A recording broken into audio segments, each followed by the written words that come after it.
वृंदावन विहारी लाल की जय। राधा रानी की जय श्री गुरुदेव भगवान की जय। श्री राधे राधे। भक्ति प्रश्नोत्तरी कार्यक्रम प्रारंभ किया जा रहा है। आइए हम भक्ति संबंधित प्रश्नों को श्रवण करें। श्री राधे राधे गुरु जी, आपके श्री चरणों में कोटि कोटि दंडवत प्रणाम।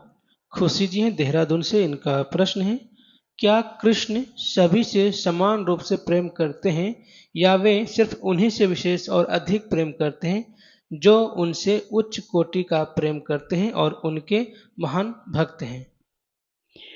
प्रेम तो भगवान एक प्रकार से सभी से करते हैं। जैसे आपके बच्चे हों तो आप सभी बच्चों से प्रेम करते हैं, नालायक बच्चा होगा उससे भी प्रेम करते हैं, लेकिन जो बहुत छोटा होगा या आपके भरोसे ही रहता होगा, दूसरे का सहारा नहीं हो, केवल आपका ही सहारा हो, और बड़ा सरल स्वभाव का और बहुत ही अच्छा हो, हर लक्षणों से भरपूर हो, तो आपको वो बच्चा अच्छा लगता है, आप उसके लिए बहुत कुछ करने को सोचते हैं। ऐसे ही भगवान वैसे सभी से प्रेम करते हैं, सब उन्हीं के हैं। इसलिए कहा सब मम प्रिय सब मम उपजाए, तीन मह मनुज मुझे अति भाए। भगवान कहते हैं जितने जीव जंतु हैं सब मेरे हैं और सब मेरे द्वारा ही पैदा किए हुए हैं, लेकिन मुझे अच्छा मनुष्य ज़्यादा लगा। मनुष्य मुझे अति भाई, मुझे मनुष्य ज़्यादा अच्छा लगे, क्योंकि मनुष्य में दूसरों के हित की भावना भी रहती है, और जानवर जो होता है उसको घसीट करके मारता है, उसका मुंह का खींच कर खा जाता है।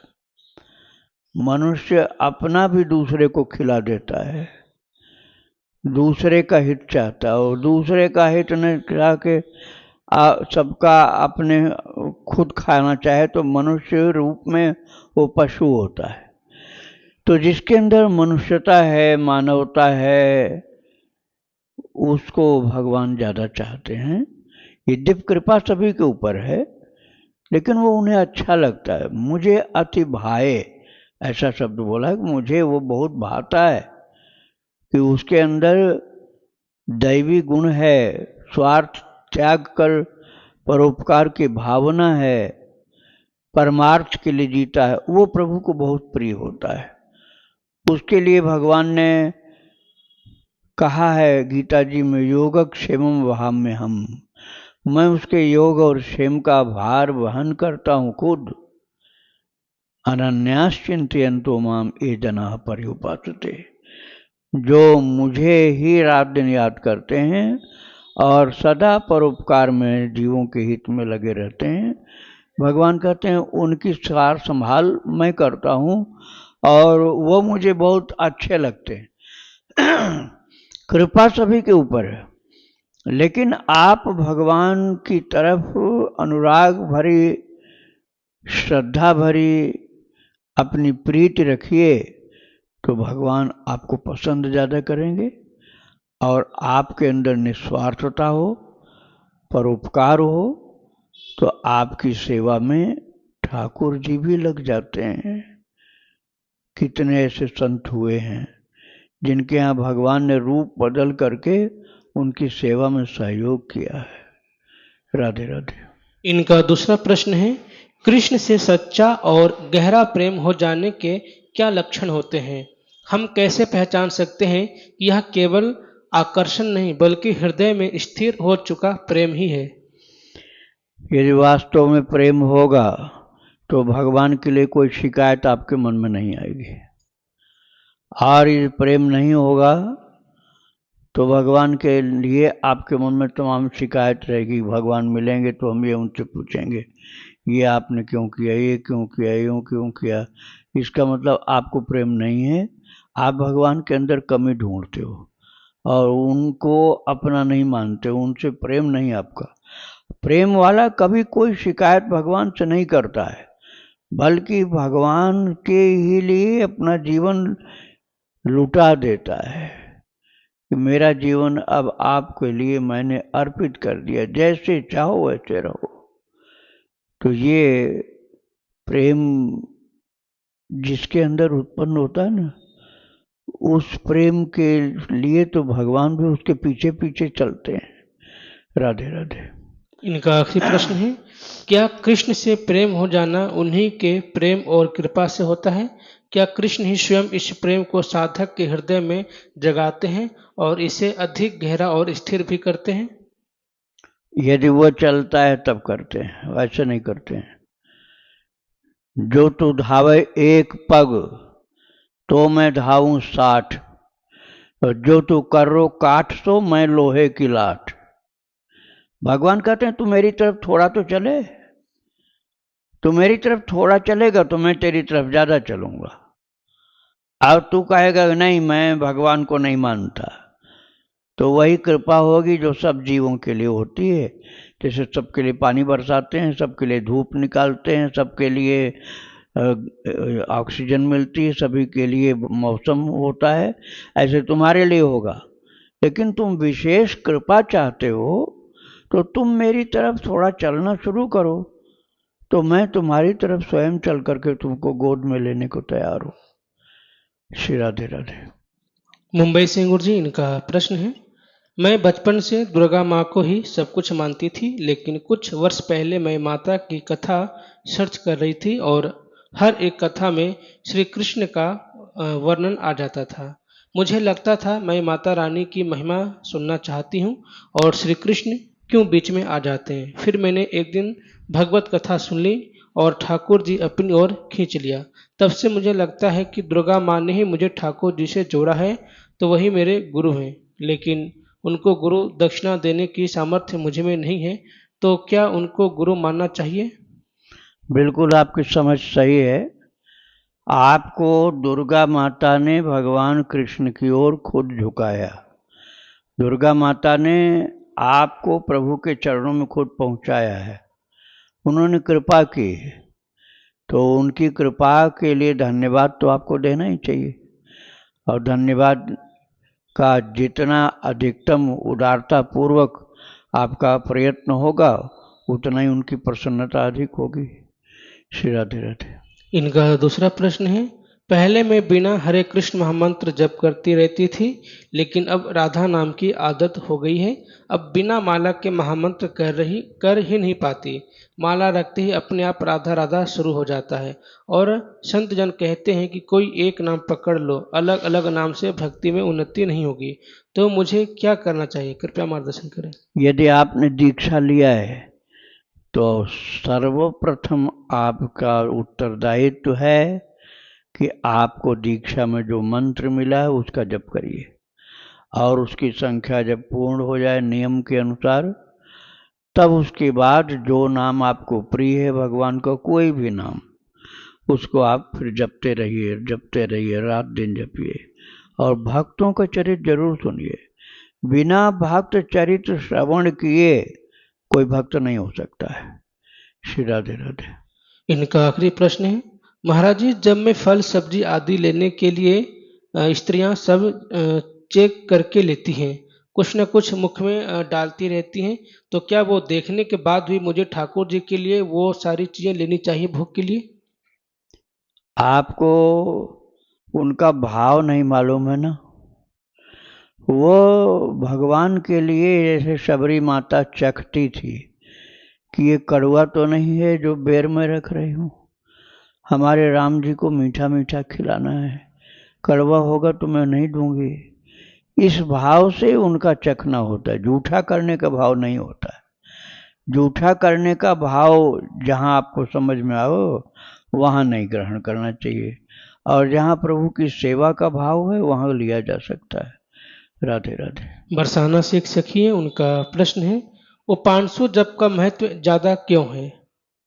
ज़्यादा बिल्कुल नहीं, आपको किसी ने गलत बात बता दी। खूब चिल्ला चिल्ला के जप करो, रात दिन चिल्लाओ, खूब बैखरी वाणी से करो, उसका महत्व तो कम थोड़े। एकदम जोर जोर से पुकारो, रो, छटपटाओ, गिरो, लोटो, भगवान का नाम पुकार पुकार करके प्रभु के लिए ही जीवन अर्पित कर दो, उसका उपांशु से कम थोड़े होता है। हाँ, ज्ञान मार्ग में जिन लोगों को भगवान के प्रति श्रद्धा कम है और अहम ब्रह्मास्मि में ही रहते हैं केवल, भगवान को अपना स्वामी, अपने को अपना उनका दास नहीं मानते, उन लोगों के लिए उपांशु का भी महत्व होता है विशेष। लेकिन जिनको प्रभु से प्रेम है वो तो प्रभु का नाम जोर से चिल्लाएंगे, पुकारेंगे, चित्कार करते हैं भगवान का नाम पुकार पुकार करके। राधा भाव में चैतन्य महाप्रभु गंभीरा गुफा के अंदर, गंभीरा लीला उनकी होती गंभीरा गुफा के अंदर जगन्नाथपुरी में। वो स्वयं जब उसके अंदर छटपटाते हैं राधा अपने को समझकर कृष्ण के लिए, तो क्या कृष्ण का नाम उपांशु जप करते हैं वो? कभी आपने चरित्र नहीं सुना हो तो अब सुनो, चैतन्य महाप्रभु की चरितावली भक्ति आश्रम चैनल पर देखो, वहाँ उपांशु जप कहाँ कर रहे हो, तो छाती पीट करके रोते हैं, कृष्ण को पुकारते हैं।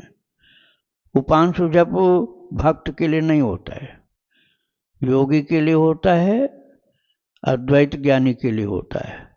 भक्त के लिए तो भगवान का नाम जोर जोर से पुकारना यही अच्छा होता है। राधे राधे। इनका दूसरा प्रश्न भी इसी से जुड़ा है। क्या 1000 जप वाचिक और 100 उपांशु बराबर है? बिल्कुल नहीं, झूठी बात है। जिसमें प्रेम ज़्यादा है वही ज़्यादा अच्छा है। आपको कीर्तन करने में प्रेम है तो अच्छा है। हाँ, यदि आपको उपांशु जप करने में अंतर्मुखता होती है या आनंद विशेष आता है तो आपके लिए वो ठीक है, लेकिन सभी के लिए नहीं होता ऐसा। राधे राधे। प्रश्न है गुरु जी, महाराज जी मुझे यह जानना है कि जैसे मैं हृदय से श्री प्रेमानंद जी महाराज जी को अपना गुरु मानकर उनके वचनों के अनुसार चलने का प्रयास कर रही हूँ, तो मेरा प्रश्न यह है कि अगर मैं वृंदावन आकर अपने गुरुदेव जी के साथ साथ अन्य संत जनों के आश्रम में जाकर उनका भी सत्संग सुन लेती हूँ, तो क्या इससे मेरे गुरुदेव के प्रति कोई अपराध बन रहा होगा? मुझे सभी संतों के सत्संग सुनने में बहुत आनंद आता है, पता नहीं यह उचित है या नहीं। शिक्षा गुरु अनेक होते हैं, दीक्षा गुरु एक ही होते हैं। जिनको आपने दीक्षा गुरु माना है लेकिन दीक्षा ले लिया है, तो दीक्षा नहीं लिया है तो उनको दीक्षा गुरु नहीं माना जा सकता।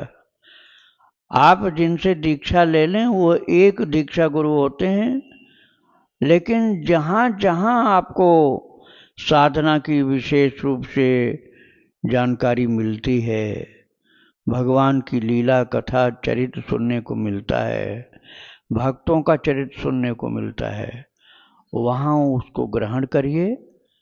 और वो पराये नहीं हैं, वो आपके हैं, भगवान के हैं। वो शिक्षा गुरु है, वो दीक्षा गुरु नहीं है। आध्यात्मिक शिक्षा, भक्ति की शिक्षा देने वाले गुरु होते हैं वो। श्री राधे राधे। मुंबई से गुरु जी इनका प्रश्न है, मैंने एक ऑफिस खरीदा है, उसमें कौन सी पूजा करूं, पाठ करूं कि मेरे राम जी प्रसन्न हो जाएं, उन्हें पसंद आए, बताने के लिए कष्ट करें। मुझे कोई सत्यनारायण की कथा, कोई रुद्राभिषेक, कोई भजन कीर्तन करने को बोल रहा है, सब अलग अलग बता रहे हैं, मैं बहुत कन्फ्यूज हूँ, कृपया मार्गदर्शन करें कि मैं क्या करूं। आप स्वयं पाठ करिए रामचरितमानस का, दूसरों से मत करवाना, खुद पाठ करो। 10 दिन में हो जाए, 1 दिन में, 2 दिन में, 3 दिन में, 4 दिन में, जितने दिन में पूरा पाठ हो जाए। उसके बाद नाम कीर्तन करो।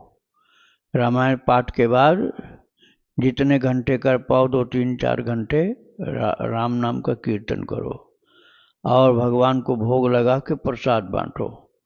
यही करना आपको। श्री राधे राधे। दिल्ली से गुरु जी इनका प्रश्न है, ठाकुर जी कल्प वृक्ष हैं और मनुष्य मात्र उनकी छाया में रहता है, फिर भी मनुष्य की सभी कामनाएं क्यों पूरी नहीं होती? जैसे कुआं में बच्चा कूदना चाहता है और बाप से कह रहा मेरी ये कामना पूरी करो, मैं कुएं में कूदूंगा। अब बाद में आप निकाल लेना, आपकी इच्छा हो।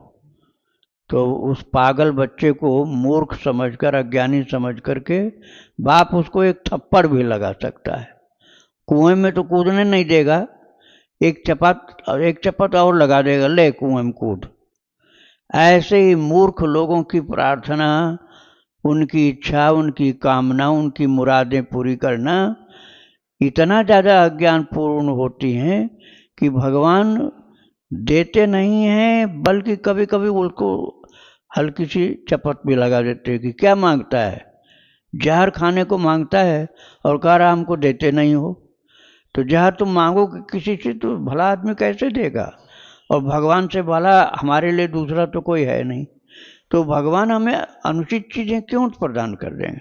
तुम जिसे उचित समझते हो थोड़े दिन बाद वही अनुचित हो जाती हैं। और त्रिकालज्ञ परमात्मा को सब ज्ञान है कि आगे खुद फंसेगा तब रोएगा ये, इसलिए उस चीज़ को नहीं देते हैं।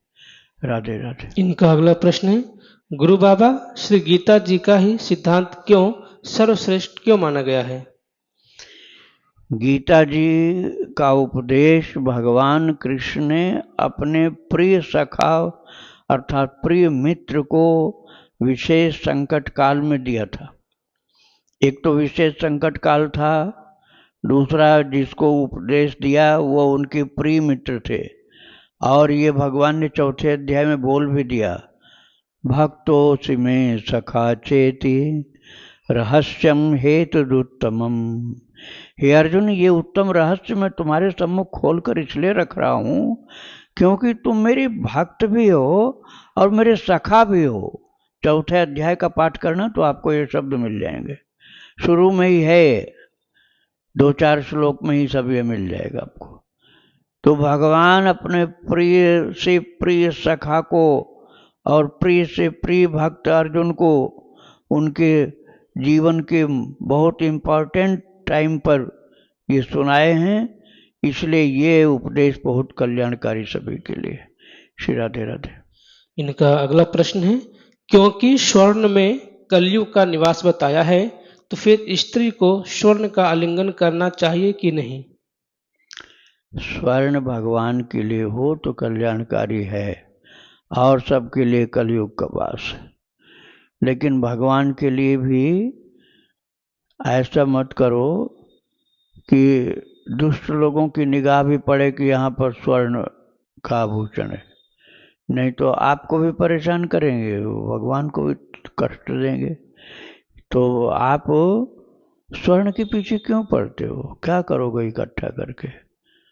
जितना पैसा भगवान ने दिया है उसका सदुपयोग करो, सेवा करो भगवान की, गरीबों दुखियों की सेवा करो, साधु महात्माओं की सेवा करो और भक्तों की सेवा करो, अनाथ लोगों की सेवा करो, गायों की सेवा करो, जीव जंतुओं की सेवा करो। स्वर्ण रख करके क्या करोगे भाई, कलयुग का वास तो उसमें होता ही है, भागवत जी में लिखा हुआ है। बुद्धि खराब करने में पहली चीज है वो। राधे राधे। इनका अगला प्रश्न है, क्रिया, कर्म, उपासना और विवेक में क्या अंतर है?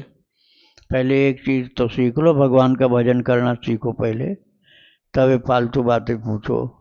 भजन तो पहले करना सीखो। विवेक होता है जो असली ज्ञान हो, अपने मनगढ़ंत ज्ञान को विवेक नहीं कहा जाता है, ईश्वरीय ज्ञान को विवेक कहा जाता है। गुरुदेव ने बताया है वही साधना है, और यदि वो मनमानी करोगे तो नाश करने वाली चीज हो सकती है। आप जैसे जैसे भक्ति करोगे ज्ञान अंदर से मिलता जाएगा, और भजन कुछ नहीं करो, ज्ञान ही सब इकट्ठा करना चाहते हो, वो कुछ नहीं काम आएगा।